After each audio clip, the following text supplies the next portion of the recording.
Hello everyone, how are you all? I hope you guys are doing well. So guys, welcome back to our channel and start करेंगे अपना आज का session. तो आज के session में हम लोग डिस्कस करेंगे आपके UGC net JRF exam paper 1 की यूनिट 1 जो कि है टीचिंग एप्टीट्यूड। इसका हम एक इम्पॉर्टेंट टॉपिक डिस्कस करने वाले हैं जो आपके UGC exam point of view के अकॉर्डिंग बहुत ही ज़्यादा बेनिफिशियल है। तो वीडियो को विदाउट स्किप किए लास्ट तक ज़रूर देखें ताकि आपसे कोई भी इम्पॉर्टेंट इन्फॉर्मेशन यहाँ पर मिस ना हो। साथ ही अगर अभी तक आप हमारे चैनल पर नए हैं या फिर आपने हमारे चैनल को सब्सक्राइब नहीं किया है तो UGC नेट एग्ज़ाम की बेस्ट प्रिपरेशन के लिए चैनल को सब्सक्राइब करें और बेल आइकन को प्रेस करना बिल्कुल ना भूलें ताकि हम अपनी जब भी कोई न्यू वीडियो अपलोड करें तो नोटिफिकेशन सबसे पहले आपको मिले। तो आज का जो हमारा टॉपिक है वो है टीचिंग लर्निंग मटेरियल्स। ओके, सो आज के सेशन में हम लोग टीचिंग लर्निंग मटेरियल्स को डिस्कस करने वाले हैं कि जब आप टीचिंग कर रहे होते हैं, जब टीचिंग लर्निंग की प्रोसेस हो रही होती है उस टाइम पे कौन कौन से ऐसे मटेरियल्स हैं जो कि हेल्पफुल रहते हैं, जिनका हम यूज़ करते हैं अपनी प्रोसेस के दौरान। तो वो सब हम यहाँ पर डिस्कस करेंगे। तो चलिए स्टार्ट करते हैं। तो टीचिंग लर्निंग मटेरियल, सबसे पहली बात ये टीचिंग लर्निंग मटेरियल्स बेसिकली होते क्या हैं।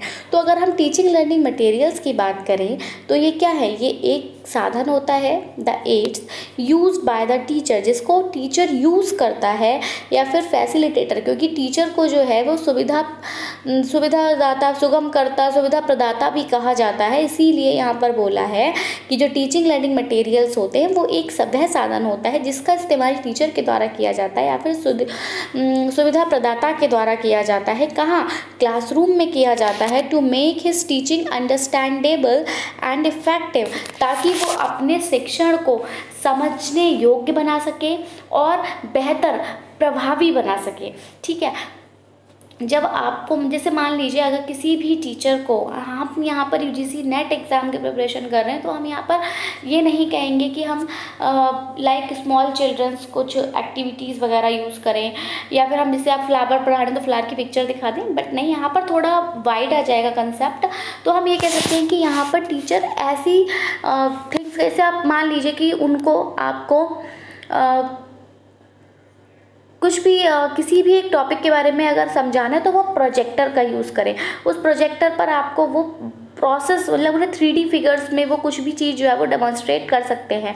ठीक है, तो ये जो टीचिंग लर्निंग मटेरियल्स होते हैं ये ऐसे ही एड्स होते हैं जिनका इस्तेमाल टीचर और फैसिलिटेटर के द्वारा क्लासरूम में किया जाता है ताकि वो अपनी जो भी टीचिंग कर रहे हैं उसको वो समझने योग्य बना सके, प्रभावी बना सके, ताकि आपको वो है वो समझ में आ सके।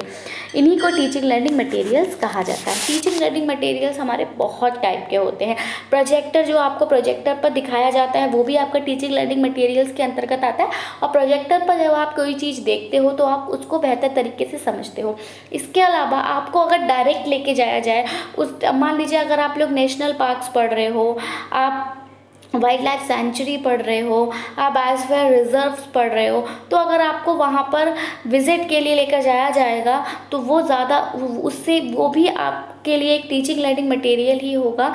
आपकी फील्ड विज़िट होगी जिसके थ्रू आप उन सब चीज़ों से अवेयर हो सकते हैं जो वहाँ पर हो रही हैं, या फिर उसके रिगार्डिंग आप काफ़ी चीज़ों से अवेयर हो क्योंकि आप उसको देख रहे हैं। ठीक है, जब भी हम कोई भी लर्निंग प्रोसेस हुई, जब तक आप उसको खुद एक्सपीरियंस करके करते हो तो वो ज़्यादा परमानेंट रहता है। ठीक है, सिर्फ सुन लेने से वो ज़्यादा परमानेंट नहीं रहता, आप जब देखते हो तब वो ज़्यादा प्रभावी होता है।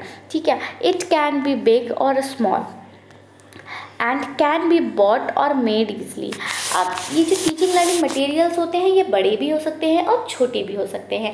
इनको ख़रीदा भी जा सकता है और इनको आसानी से बनाया भी जा सकता है। जैसे बनाया जा सकता है इन द सेंस, अगर हम स्मॉल चिल्ड्रंस की बात करें कि आप 1 2 3 अगर उनको पढ़ा रहे हो तो आप कार्ड्स पे 1 2 3 लिख दो और उनसे बोलो कि आपको इसमें से चलिए हम एक गेम खेलेंगे, यहाँ पर ये कार्ड्स रखे हुए हैं, यहाँ पर आपको ये नंबर्स दिए हुए हैं। अब आप उनसे बोलोगे कि बेटा जस्ट पिक नंबर 10, तो अब स्टूडेंट 10 नंबर पिक करेगा। अगर उसने करेक्ट 10 नंबर पिक किया, इट मीन्स वो जो आपकी काउंटिंग्स है उनको बेहतर तरीके से समझ रहा है। और नहीं भी अगर पिक करा तो आप उसे बता रहे हो कि बेटा नहीं, ये नहीं है 10, आपने गलत पिक किया है। आप दूसरे स्टूडेंट से कह रहे हो कि आप बेटा पिक करो, उसने सही वाला पिक किया। आप जिसने गलत पिक किया तो वो देख रहा है उसको कि हाँ इसने ये वाला पिक किया।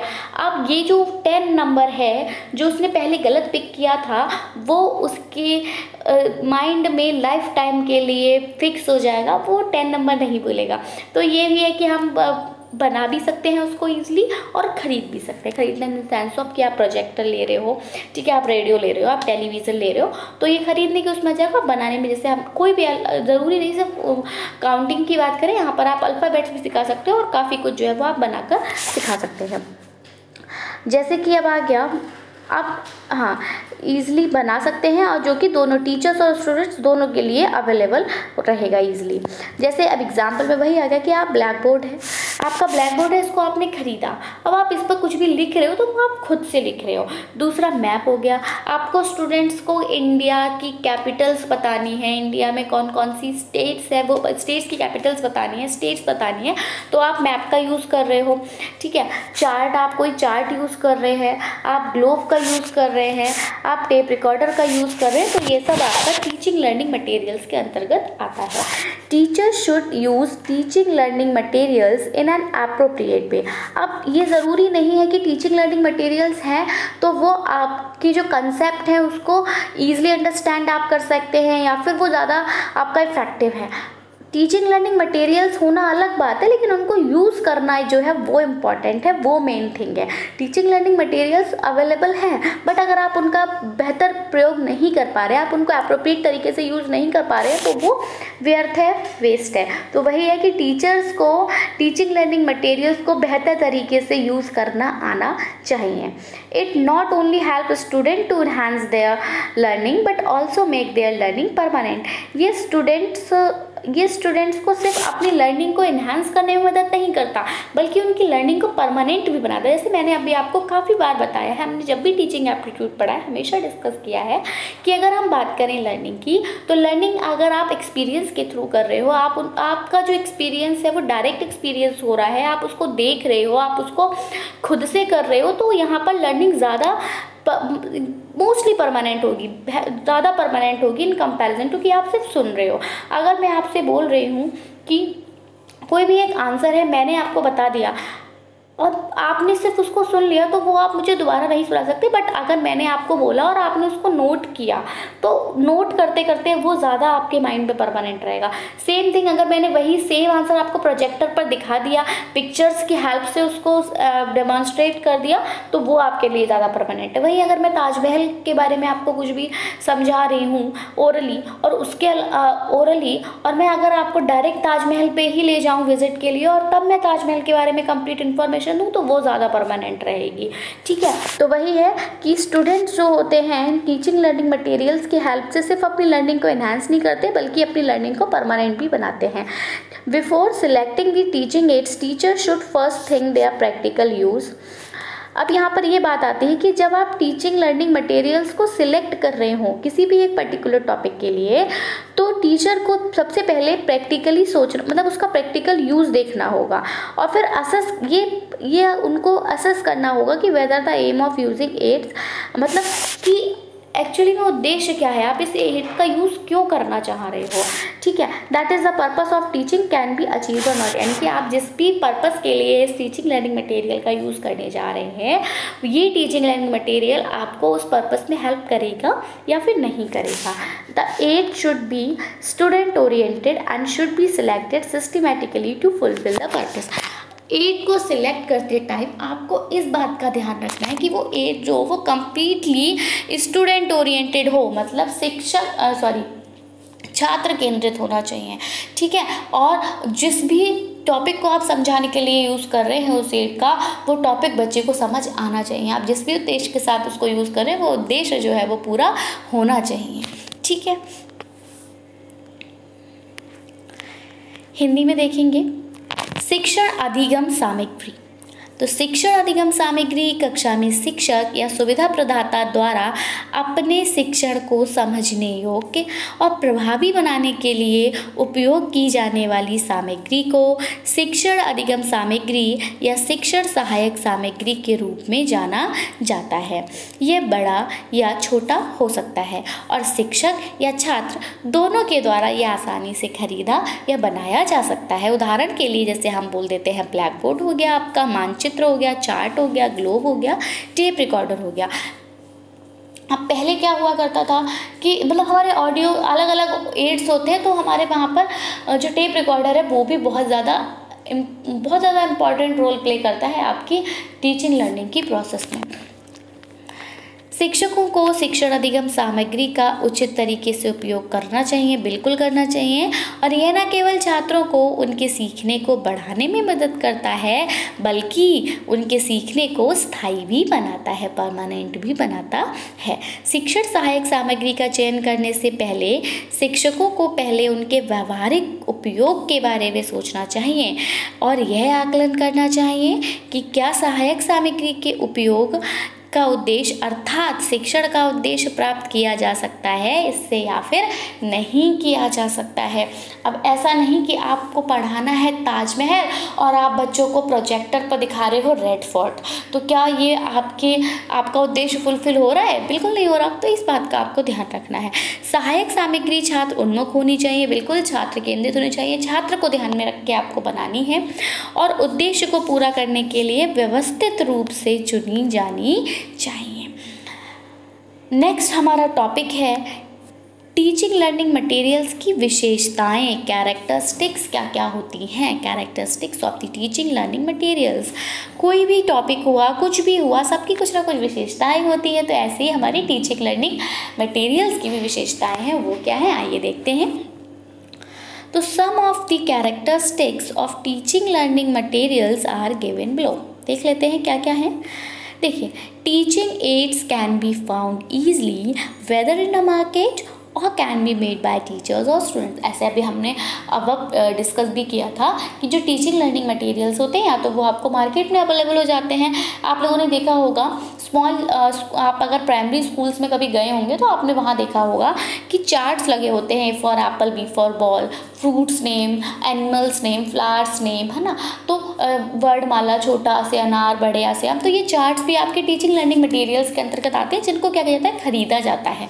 वहीं अगर आप कभी भी किसी भी किंडरगार्टन स्कूल में गए होंगे, किसी भी प्ले स्कूल्स में गए होंगे तो आपने वहाँ पर देखा होगा कि उनकी वॉल पे ना एक हैंगिंग टाइप लगा है। उस वॉल हैंगिंग पे आपने देखा होगा कि स्टार्स लगे हुए हैं। उन स्टार्स में एक स्टार पे अल्फ़ाबेट ए लिखा है, दूसरे स्टार पे अल्फ़ाबेट बी लिखा है, सी लिखा। तो इस तरह से उन्होंने वो अल्फ़ाबेट्स को जो है वो हाथ से बनाकर अरेंज किया। तो वो भी टीचिंग लर्निंग मटेरियल है, उससे भी बच्चे को सिखाया जा रहा है।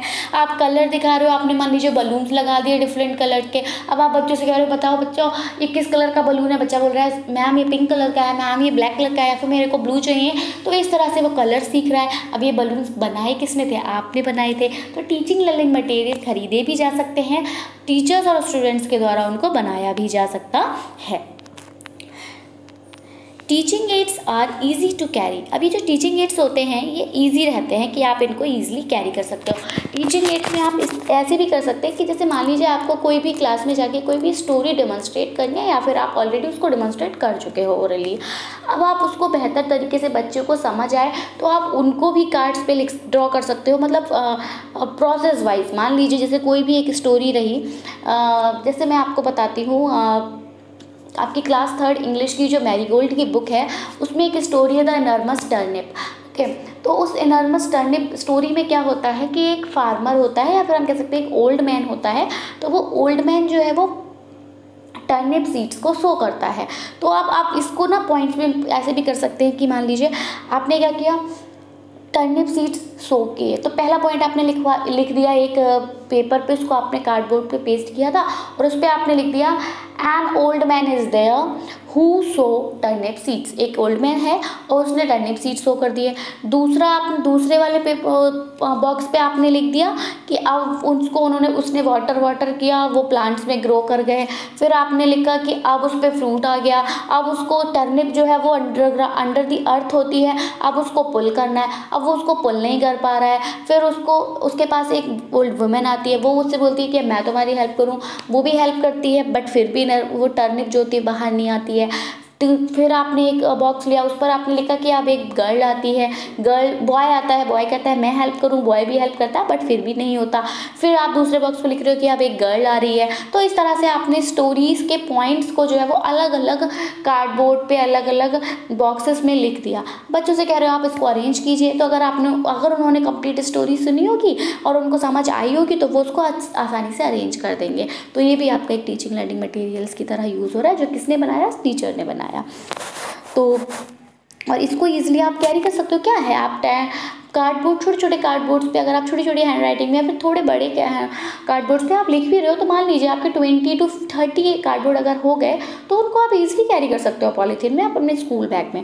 ठीक है, तो टीचिंग एड शुड बी, अब दूसरा पॉइंट जो है हमारा ये है, teaching add should B simple. अब टीचिंग एड सिंपल होना चाहिए and will fit into classroom situation, और क्लासरूम सिचुएशन के अकॉर्डिंग वो फिट होना चाहिए। बिल्कुल अब ये नहीं कि आप कोई इतना बड़ा सा बॉक्स लेके आ जा रहे हैं जो क्लासरूम में ले जाने में ही आपके लिए कंफर्टेबल नहीं हो रहा है, या फिर वो क्लासरूम में वो अगर वो पहुंच जा रहा है बॉक्स, तो मान लीजिए कि सारे स्टूडेंट्स जो है वो अल्लाह काट रहे हैं, उनको पीछे वालों को दिख नहीं रहा, आगे वालों को दिख नहीं रहा, तो ऐसा नहीं होना चाहिए। ठीक है, teaching aids make lessons enjoyable. Teaching ads ऐसा होना चाहिए जो आपके क्लास में डिस्टर्बेंस क्रिएट ना करे। मान लीजिए आपने कोई बड़ा सा बॉक्स मंगा लिया, अब वो वर्कर्स जो हैं, जो स्टाफ है, वो उसको पुल करके लेके आ रहा है, बच्चे सब ये देख रहे हैं अच्छा पुल होके आ रहा है।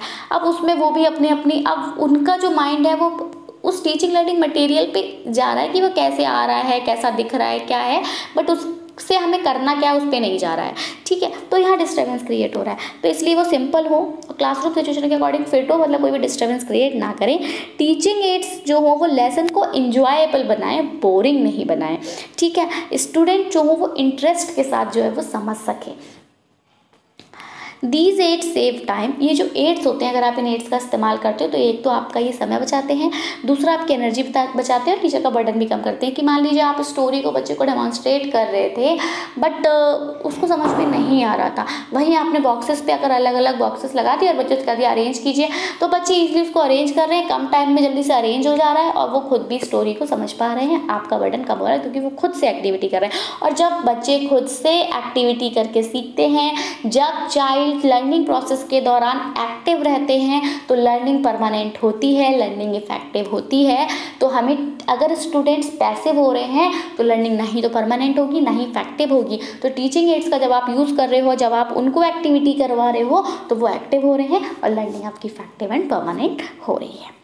तो शिक्षण अधिगम सामग्री की विशेषताएं अगर हम देखें तो क्या कि शिक्षक सहायक सामग्री बाजार से आसानी से मिल सकती है या फिर शिक्षक या छात्रों द्वारा बनाई भी जा सकती है। शिक्षण सहायक सामग्री ले जाना आसान है।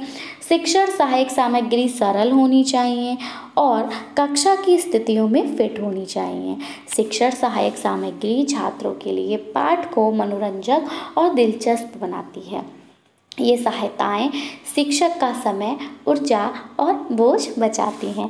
चलिए नेक्स्ट टॉपिक है हमारा objectives of teaching learning materials. अब जो ये आपके टीचिंग लर्निंग मटेरियल्स होते हैं, इनका उद्देश्य क्या होता है? तो बिल्कुल क्लियर सा उद्देश्य है कि क्या करना, कि आप जो भी टॉपिक समझाने जा रहे हो, आप जो भी पढ़ा रहे हो, तो आपकी टीचिंग को प्रभावी बना सके, आपकी टीचिंग को अंडरस्टैंडेबल बना सके, छात्र उसको बेहतर तरीके से समझ सकें।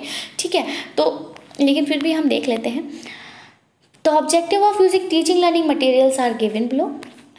वही है, teaching aids make every student an active participant in the classroom. अभी मैंने बताया था कि ये जो टीचिंग एड्स होते हैं, इनके थ्रू स्टूडेंट क्या होते हैं, एक्टिव होते हैं। अगर स्टूडेंट अगर मान लीजिए टीचर सिर्फ मैं ही आपको चैप्टर एक्सप्लेन, अभी जो है मैं ही आपको एक्सप्लेन कर रही हूँ, यहाँ पर अभी जो प्रोसेस हो रही है इसमें क्या आप एक्टिव हो रहे हैं? नहीं हो रहे। बट अगर मैं आपको एक क्वेश्चन दे रही हूँ और मैं आपसे कह रही हूँ just solve and show it to me, या फिर take the screenshot of it and send it to my this WhatsApp number, और कुछ भी अगर मैं आपको दे रही हूँ, तो अब आप एक्टिव हो रहे हो, ठीक है। लेकिन अभी आप पैसिव मोड में हैं, ठीक है। वो बात अलग है कि हाँ खुद को एक्टिव करने की कोशिश कर रहे हैं, बट आप अभी पैसिव मोड में हैं। तो वही कि जब टीचिंग लर्निंग मटेरियल होता है, टीचिंग एड्स होते हैं, तो स्टूडेंट जो होते हैं वो यहाँ एक्टिव लर्नर्स बनते हैं। अगर प्रोजेक्टर पे भी आप कुछ भी फिल्म जो है वो चला रहे हो, तो स्टूडेंट उसको इंटरेस्ट लेके देखते हैं, अच्छा ऐसा हो रहा है, अच्छा अभी ये बॉय आया था, ओ हाँ ये फ्लावर अभी ब्लूम हुआ है, और ये फ्लावर, ओ ये एनिमल आ रहा है, तो अब वो यहाँ पर इंटरेस्ट ले रहे हैं, ठीक है। तो यहाँ वो एक्टिव हो रहे हैं। तो टीचिंग लर्निंग मटेरियल का जो यूज़ करना है उसका मुख्य उद्देश्य ये रहता है कि जो छात्र है वो एक्टिव हो, ठीक है। नेक्स्ट है आपका teaching aids help student to relate to what is being taught to real life situation. Teaching aids का जो इस्तेमाल किया जाता है वो इसलिए किया जाता है ताकि स्टूडेंट को जो पढ़ाया जा रहा है उसको वो अपनी रियल लाइफ से कनेक्ट कर सके। ये होता है, अगर मान लीजिए आप एनवायरनमेंट पढ़ा रहे हो, आप इकोलॉजी पढ़ा रहे हो, तो आप अगर उनको प्रोजेक्टर पर एक स्लाइड दिखा रहे हैं कि इस तरह से जंगल है, इस जंगल में देखिए नॉन लिविंग थिंग और लिविंग थिंग का इंट्रैक्शन हो रहा है, कैसे हो रहा है वो खुद देख रहे हैं वहाँ पर। तो ये जब वो देख रहे हैं, जब अपनी रियल, आप उनसे आप कह रहे हो कि अब आप इमेजिन कीजिए कि आपने ऐसा दृश्य कहीं देखा है, तो बिल्कुल उन्होंने देखा होगा, है ना। तो वो अब उससे रिलेट कर रहे हैं। मैं आपको इतने ऐसे काफ़ी एग्जाम्पल्स देती हूँ जो आपके टॉपिक से, आपकी लाइफ से कनेक्ट करते हैं, जो आपके टॉपिक के होते हैं, और मैं उसको आपकी लाइफ से कनेक्ट करती हूँ। तो वही है कि टीचिंग एड्स जो होते हैं वो स्टूडेंट को उनकी जो रियल लाइफ होती है उससे कनेक्ट करने में हेल्प करते हैं, जो भी उनको पढ़ाया जा रहा होता है उसको। Teaching ads provide a reinforcement for better learning. Teaching ads जो होते हैं वो बेहतर अधिगम के लिए एक रीइंफोर्समेंट जो है वो प्रोवाइड करते हैं। They make the learning permanent among the students. वो स्टूडेंट्स में लर्निंग को परमानेंट बनाते हैं। मैं स्टार्टिंग से कहती आ रही हूँ, जब से हम टीचिंग लर्निंग प्रोसेस पढ़ रहे हैं, जब से भी हम टीचिंग लर्निंग मटेरियल्स पढ़े, कुछ भी पढ़े टीचिंग लर्निंग में, बात यही है कि हमें ऐसी टीचिंग प्रोवाइड करनी है जिससे कि स्टूडेंट की लर्निंग परमानेंट रहे, और स्टूडेंट की लर्निंग परमानेंट तभी रहेगी जब वो एक्टिव लर्नर्स होंगे, ठीक है। They develop the perception of the student towards the content. जो ये टीचिंग लर्निंग मटेरियल्स होते हैं ये स्टूडेंट का परसेप्शन बनाते हैं, डेवलप करते हैं कंटेंट की तरफ, जो कंटेंट टुडे पढ़ाया जा रहा है उसी के लिए, ठीक है। तो अब हम इसको हिंदी में भी देख लेंगे। तो शिक्षण अधिगम सामग्री के उद्देश्य, शिक्षण अधिगम सामग्री के उपयोग के उद्देश्य नीचे दिए गए हैं। शिक्षण सहायक सामग्री प्रत्येक छात्र को कक्षा में सक्रिय भागीदार बनाती है। शिक्षण सहायक सामग्री छात्रों को जो सिखाया जा रहा है उसे वास्तविक जीवन की स्थितियों से जोड़ने में मदद करती है। शिक्षण सहायक सामग्री बेहतर सीखने के लिए सुदृढ़ीकरण प्रदान करती है। वे छात्रों के बीच सीखने को स्थायी बनाती है। वे सामग्री के प्रति छात्रों की धारणा विकसित करते हैं। तो that's all about our session.